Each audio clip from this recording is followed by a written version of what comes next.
Take, for example, you set out to do something, you set out to go somewhere, and you get lost. It's usually because you can't find your way to your exact location because you don't know that area properly. Because either you don't know that area properly, or if it's a health challenge, maybe you just forgot how to get to your destination. That is being lost in location. But being lost in life means that you don't know how to navigate what to do, how to do it, who you are, where you're supposed to go to in life. And that becomes an identity issue. So when you are lost in life, how do you find yourself? That is why I decided to create an 8-step process to be able to find you and discover who you really are.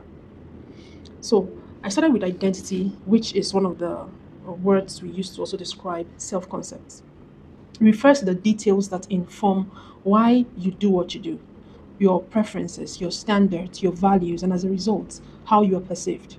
Your identity is a combination of your internal alignment, your synchronicity, your belief system, and your idea of yourself. That is your self concept. When we combine your internal alignment, your synchronicity, your belief system, and how you see yourself, then we put that together and we can create what is called an identity.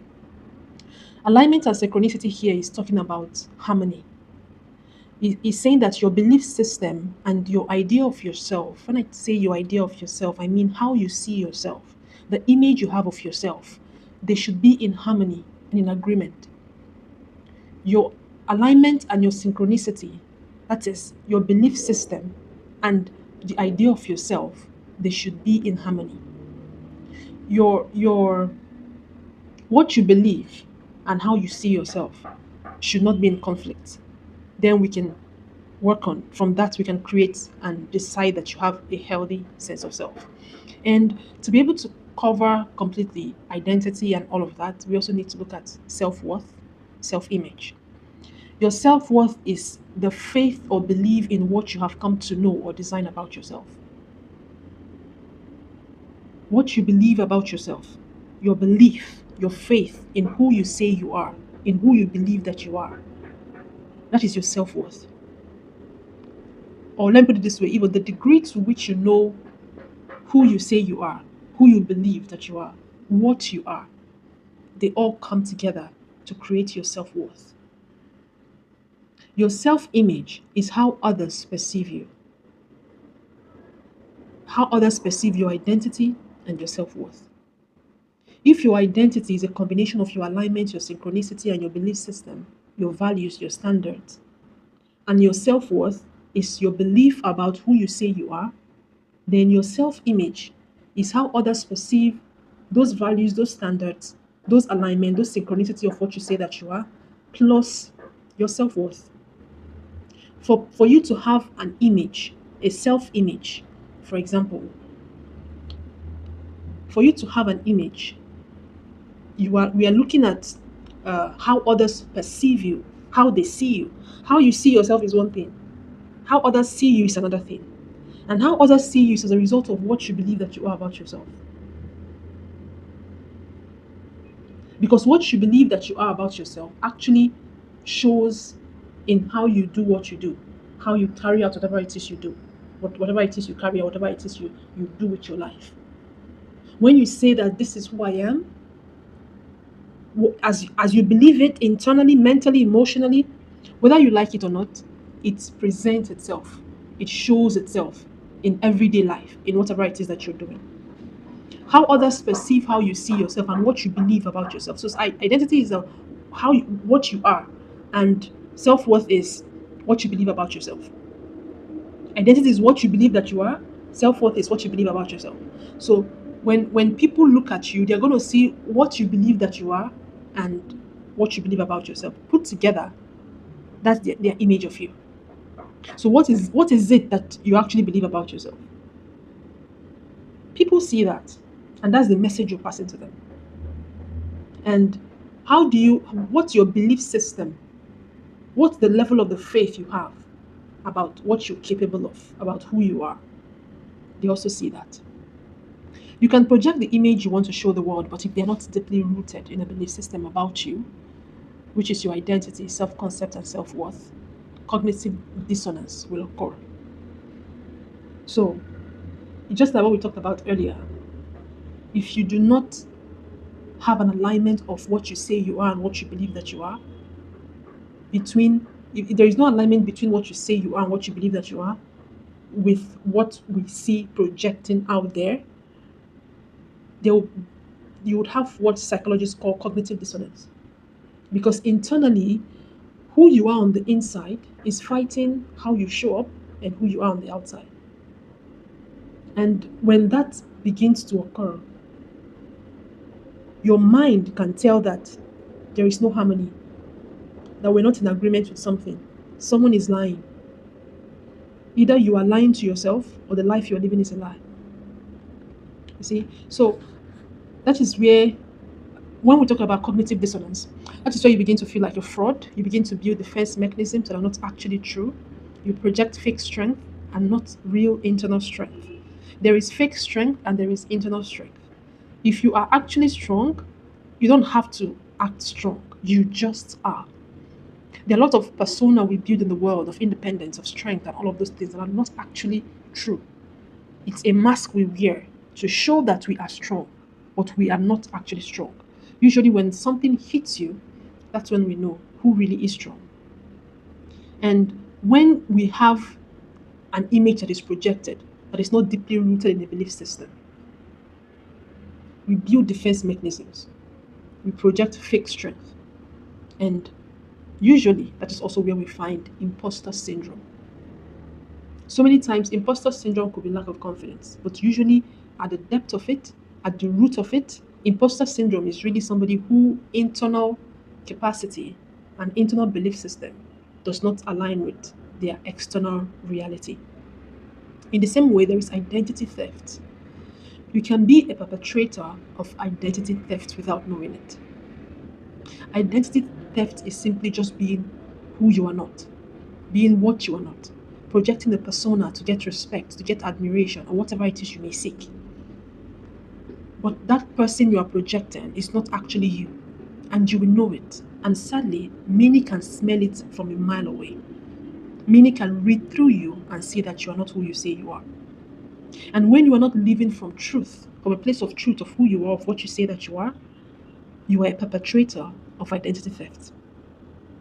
Like it or not, how you are perceived matters. If those around you think they smell a rat whenever you're around, maybe you should go check it out because you might have a serious case of BO. Yeah. Every time you're around, people are saying that, oh, something is fishy here. At some point, you have to check that out. So perception matters to a certain degree. So if there's something that keeps coming up, maybe it's time to check it out. But then you are perceived mostly based on how you present, emotionally, mentally, spiritually, physically, energetically. Of course, the lens with which you are perceived is a factor, but it's not one that is that powerful. For example, if you are a very rude, uncouth person and you meet somebody on the road going somewhere, you just lecture, school, wherever it is you're going to, and you meet somebody on the way and you're disrespectful to them and you are rude to them and you are speaking to them however type of way you want, and that is just the kind of person you are. You meet people and you are rude to that person. That same person goes into their house, comes back out with a military uniform and stands right there. What would happen? The same person you have spoken to disrespectfully and very rude, even though that is your personality, but you meet somebody who was wearing jeans and shirts and you're speaking disrespectfully to them as a result of your attitude, and they go in, put on a uniform that represents the army, and they come back out, how will you react immediately? No matter how rude you are, some sort of respect will come over you, and you will learn to respect that person. You will begin to respect that person because even a rude person knows the line they should not cross. Now, what happened right there? What changed? Did your attitude or your idea of your personality of disrespect and rudeness change? No. Did this person you met, did they become somebody they are not? No. They are probably have been a military person all along. Just that the uniform that shows the identity wasn't there. And your perception of them that has caused you to disrespect them was that they were nobody. But immediately they wore that uniform, you saw that they were somebody that you should respect. In that moment, the identity has been intact, nothing changed. Your perception changed. So, as much as perception might not be that powerful, it's also important. So, the individual in question didn't change, they just showed up with an identity, one they already had. And if their self concept is intact, they would have an unshakable posture throughout the ordeal. The uniform isn't for them, the uniform is for you. If the uniform is for them, then their self concept is based on the uniform. So hopefully, the person you're dealing with is already somebody who has a healthy sense of self. If they are healthy with their identity level, their uniform will not make them less than or more, because at some point the who they are as a military person is now internal. It's not about the uniform anymore. The uniform is for the audience, for the citizens, right? And but if they're the kind of person that they need the uniform to show them who they are or make them feel who they are, that's an alter ego, which is something else. We'll talk about that in the next video.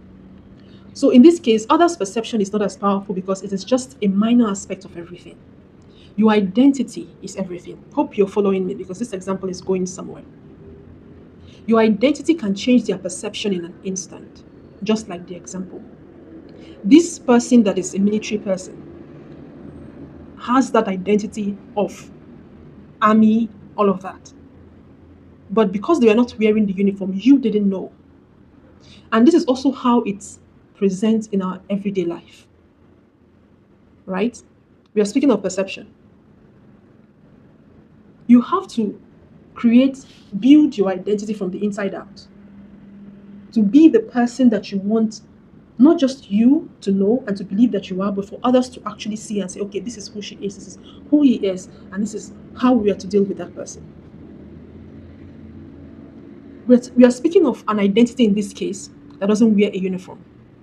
One that is who you are when you wake up in the morning, when you go to bed at night, days when you look like $1 million, or days that you look unkempt.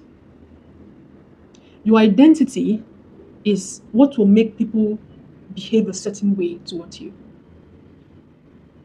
The identity of the military man as a military man affected how you dealt with that military man. You see? So, your identity can actually change the perception of people. Identity is very important. It is ID entity, identity, ID entity. So, it's saying that you are a spirit, you are an entity. How do we ID you if you are like everyone else? If your identity is a way to identify you, because that's what identity is.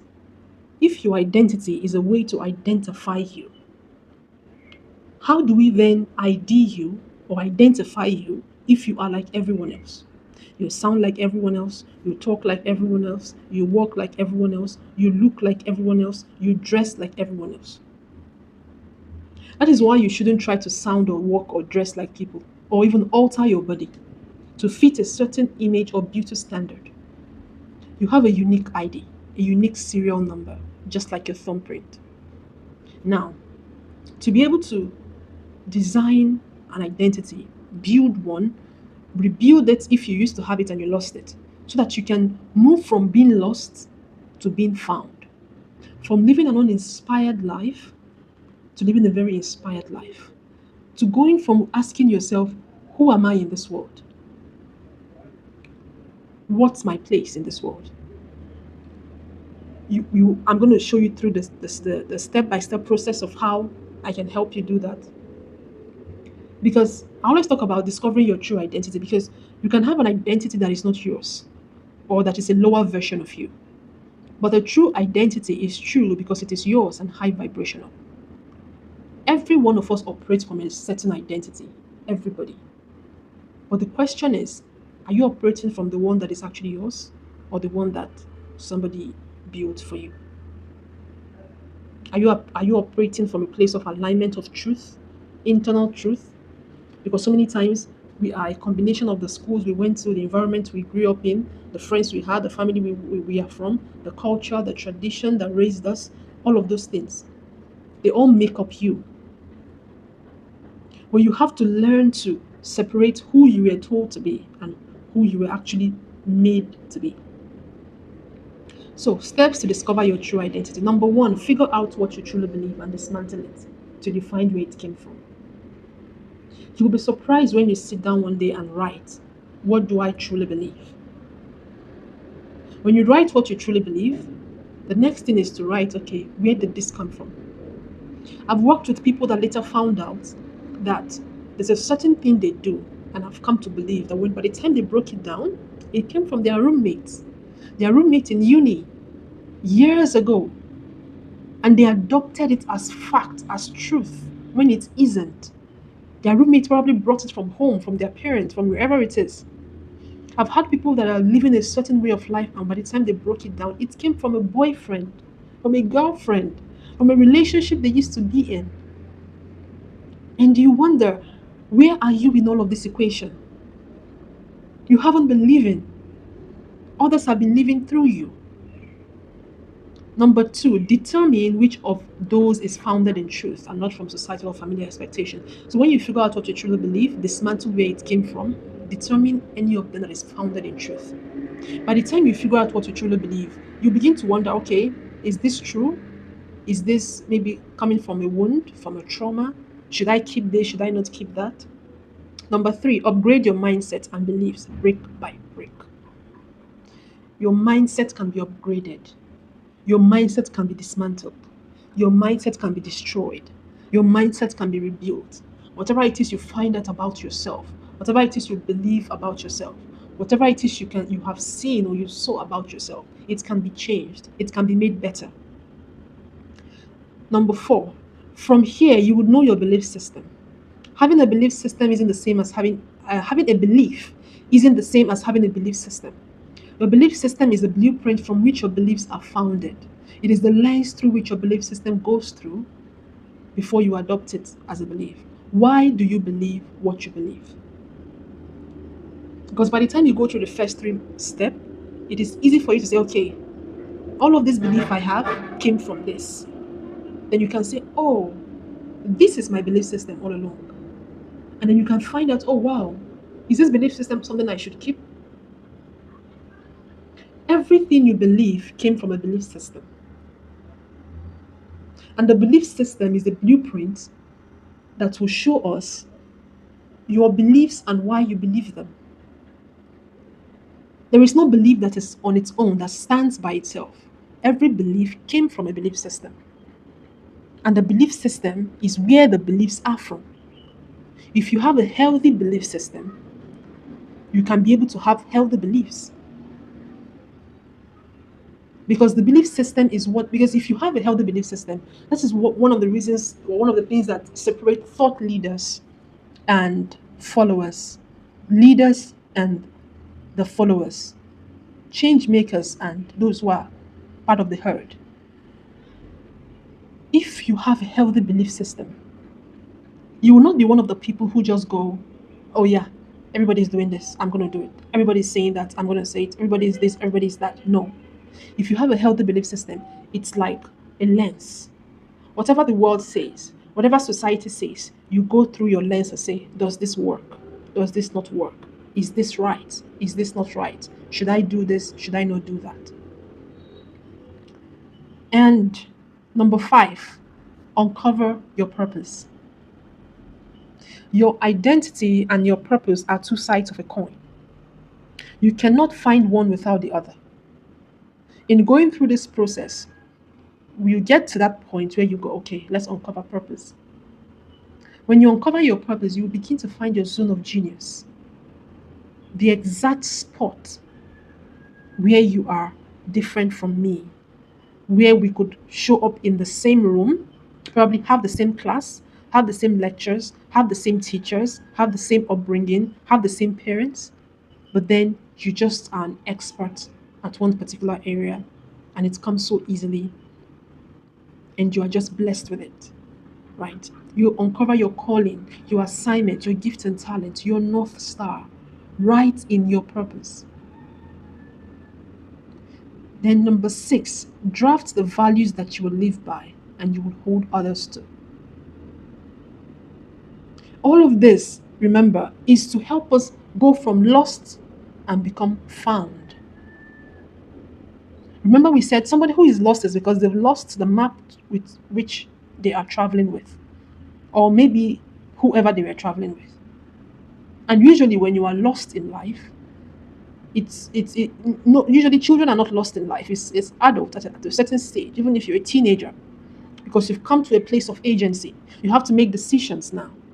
Normally, somebody pays your rent, somebody feeds you, somebody clothes you, somebody is the reason you do everything you do, somebody's telling you what to do, clean your room, do that, don't do that. But now, if you're coming to a place of your own, where you have to make life changing decisions, and you don't know which way to go, because maybe the person who guides you is no longer there, or they cannot guide you anymore, aka your parents, or any of your guardians. Or maybe you have people who are guiding you, but you know that at some point you will have to make certain decisions for yourself or who you know you are, who you want to be, where you're going to. Because if you keep letting people make decisions for you, you definitely find people who will keep making it for you, but then at what cost? They will end up making you live their life and not yours. So when you get to this stage, you are drafting the values you will live by. If you don't know what your values are, you can simply start from the first 5 steps, and then we get to number 6. That is where you draft your values. It is easy to find what your values are by the time you're able to uncover the identity and the exact purpose with which you were created and brought to earth with, or for, the exact purpose you are brought to earth for, to fulfill on this earth. Your values are right in there. I believe that everybody was born with an entire blueprint and package that they need to live on this earth with. Every one of us. I believe that God did not make us and just send us here with nothing. He prepared us. He got us ready with what we needed. You just need somebody who can hold you and help you out to find the path within you again. Because really, the path is in you. Number 7, set your life standards and your non-negotiables. By the time you know what your values are and you draft them, like I said, those values, number 1, you live by them. Number 2, others will have to be held to that. Which means that you are choosing friends according to that. You're choosing the work you will do according to that. You're choosing relationships according to that. You're choosing everything you're going to do, decisions you're going to make based on that. When you are done with that, you set your life standards and your non-negotiables. Each of these things are totally different things.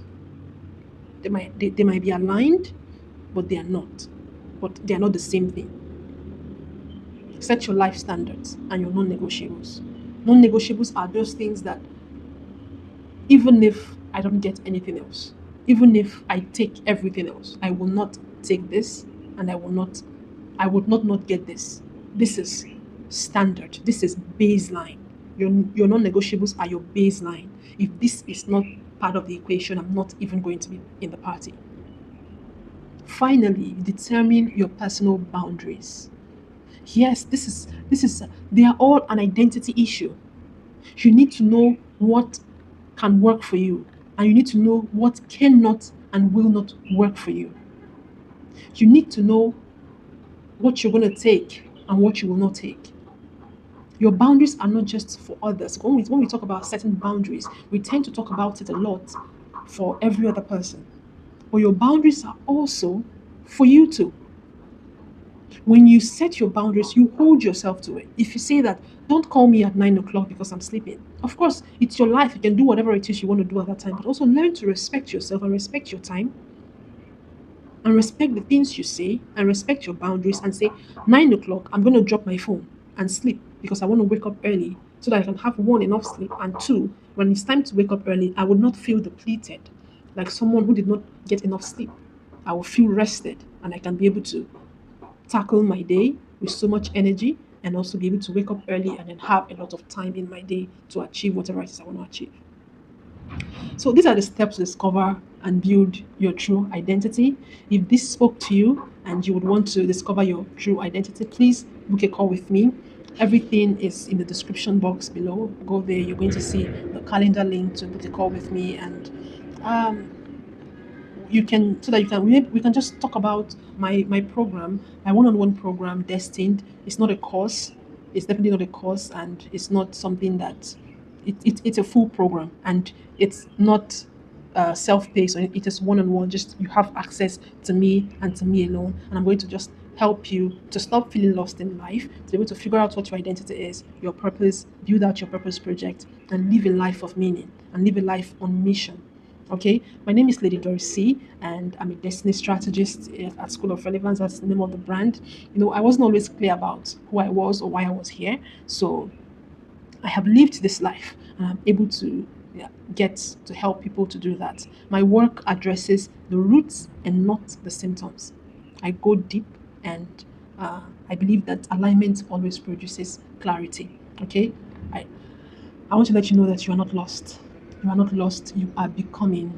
And the decision you make, how you make that decision, what you choose to do right now with what you have watched, will determine if you're going to keep staying lost for the rest of your life, or if you can say at some point in your life that I was lost, but now I'm found.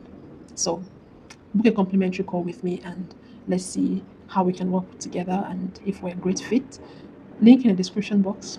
And remember, live on mission, live on purpose, live at your highest level of life. Bye.